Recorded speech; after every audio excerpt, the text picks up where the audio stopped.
বলিউডের beauty queen Katrina Kaif. তার রূপের গুণে যতটা, অভিনয়ে অতটাও গুণবতী নন অভিনেত্রী, এমনটি দাবি অনেক অনুরাগীদের।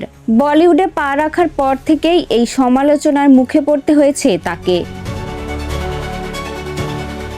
সমালোচকদের দাবি, সালমান খানের হাত ধরেই নাকি বলিউডে বেড়ে উঠেছেন ক্যাটরিনা। শুধু তাই নয়, সালমান এমনকি পরে রণবীরকেও ভাঙিয়ে নাকি বলিউডে নিজের অবস্থান পোক্ত করেছেন ক্যাটরিনা। যদিও এসব সমালোচনাকে পাত্তা দেননি ক্যাটরিনা, বরং নিজেকে বারবার প্রমাণ করতে এগিয়ে গেছেন। তবে এরই মধ্যে ক্যাটরিনাকে নিয়ে এলো এক নতুন খবর। শোনা যাচ্ছে অভিনয়কে বিদায় জানিয়ে এবার নাকি পরিচালনার দায়িত্ব কাঁধে নিচ্ছেন ক্যাটরিনা। তবে অভিনয় সত্যিই ছাড়ছেন কিনা সে বিষয়টি স্পষ্ট নয়। সম্প্রতি সামাজিক মাধ্যমে একটি ভিডিও ভাইরাল হয়েছে, যেখানে দেখা যায় বরফের মধ্যে অ্যাকশন অবতারে ক্যাটরিনা, যার এই ঝলক রীতিমতো নজর কেড়েছে নেটিজেনদের।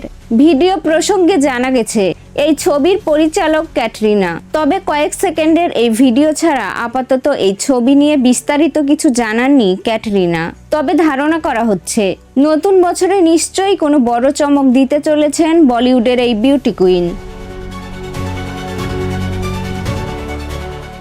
ডেস্ক রিপোর্ট, সবুজ বাংলা।